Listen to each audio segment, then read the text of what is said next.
के लिए स्थगित की जाती है।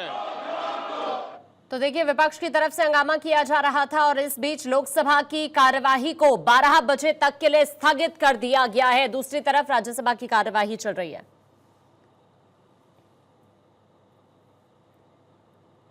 On your birthday, my suggestion, take parliamentary work also sportingly.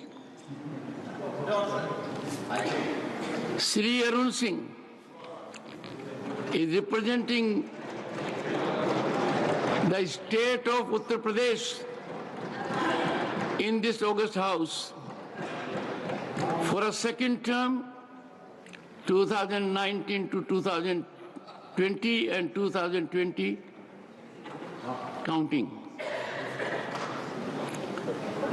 A chartered accountant by profession, Sri Singh believes in auditing himself before auditing others in his organizational duties. He has made significant contributions in public life in the field of finance and management. His tenure as Director of State Bank of India and Union Bank for 7 years is remembered for the pivotal key role he played in bringing about transparency and accountability. Sri Arun Singh has worked on key projects with the World Bank and the United Nations. Sri Singh plays a critical role in his organization as the National General Secretary of the Bharatiya Janata Party.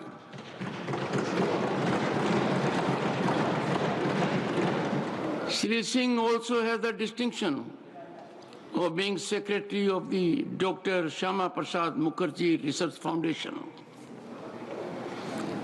Married to Srimati Meenakshi Singh, the couple is blessed with daughters Ikshita Singh, Ashmita Singh and son Akshit Singh.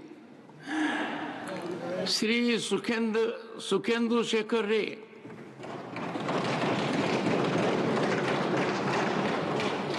a picture of politeness and grace, always believes in rule-based regime, is both advocate like me and currently serving his 3rd term in this August House. Continually from 2011, first 2011 to 17, 2017 to 2023, and 2023 is still counting.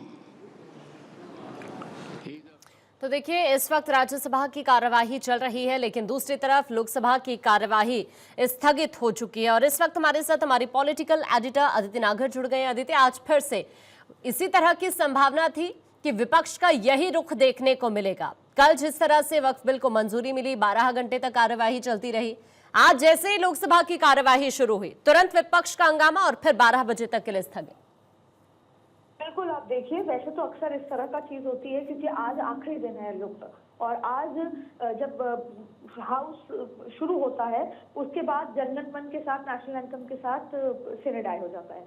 लेकिन आप देखिए जिस तरीके से हंगामा हुआ, और कल भी मल्लिकार्जुन खड़गे ने अपील की थी राज्यसभा में मणिपुर के बिल को दूसरे दिन आज सुबह 11 बजे तक अप करने के लिए, लेकिन जब सभापति ने वो बात नहीं मानी, 17 मिनट का उनको टाइम दिया बोलने का, तो ये तमाम चीजें ऐसी हैं। और फिर लोकसभा में जिस तरीके से अभी सुबह हंगामा देखने को मिला, आज आपने देखा कि कैसे लगातार अमित शाह हो या देश भर के जो भारतीय जनता पार्टी के बड़े नेता कार्यकर्ता हैं, वो वक्फ बिल के पारित होने के बाद जिस तरह का खुशी और जिस तरह का नरेंद्र मोदी को इसका क्रेडिट देते हुए इस पे खुशी जता रहे हैं, और जो मुसलमान भाइयों को बधाई दे रहे हैं, तमाम तरीके की जिस तरह की स्थिति है, जाहिर तौर पे विपक्ष के लिए इस समय हंगामे और विरोध करने के लिए कोई ऑप्शन नहीं है। अगर हम वोट बैंक और राजनीतिक चीजों में बात करें, आपको बता दें फिलहाल हंगामे के साथ ही 12 बजे तक के लिए स्थगित कर दी गई है लोकसभा। और वैसे भी आज 4 तारीख है, आज आखिरी दिन है, आज अनिश्चित काल के लिए सिनेडाई होने वाला है, तो संभवतः जब 12 बजे वापस से हाउस शुरू होगा तो उसके बाद सिनेडाई कर दिया जाएगा। तो ये पूरा नजारा है। और वहीं राज्यसभा में क्या देखने को मिलता है, क्योंकि कल राज्यसभा लगभग 4:15 बजे तक राज्यसभा कल रात को चली और उसके बाद मणिपुर के बिल पर पारित किया गया। उससे पहले 3 बजे तक उस पर चर्चा होती रही और बिल पारित किया गया वक्फ का। तो ऐसे में आज विपक्ष किस तरीके से अपना जो रोष है या बिल्कुल, और वो कार्यवाही शुरू होते हुए हम देखा भी हमने अभी इससे पहले जैसे लोकसभा की कार्यवाही शुरू हुई। लेकिन इससे पहले अभी हम जिक्र भी कर रहे थे अदिति, कांग्रेस को तो बिल ये मंजूर ही नहीं है, क्योंकि जिस तरह से जयराम रमेश का पोस्ट भी सामने आया है, क्लियर कर दिया है कि अब सुप्रीम कोर्ट का दरवाजा ही खटखटाएंगे, चुनौती वही दी जाएगी।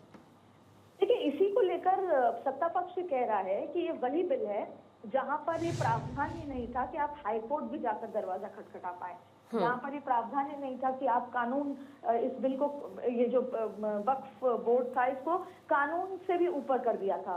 और ये वही सरकार है जिसने इसको चैलेंज करने लायक बनाया, जैसे कि 370 को चैलेंज किया गया, एनआरसी को चैलेंज किया गया, अब वक्फ बिल को भी जाहिर तौर पे चैलेंज किया गया, जिसको गृह मंत्री अमित शाह ने स्वीकार भी किया था लोकसभा में कि आप चैलेंज कर सकते हैं अगर आप असहमत हैं तो यही बात कही जा रही है। ये सीधा सीधा विपक्ष की तरफ से मैसेजिंग की कोशिश है अपने खास वोट बैंक को लेकर कि हम अभी बिल पारित भले ही हो गया हो पर हम चुप नहीं बैठेंगे और हम इसको आगे सुप्रीम कोर्ट के दरवाजे तक लेकर जाएंगे।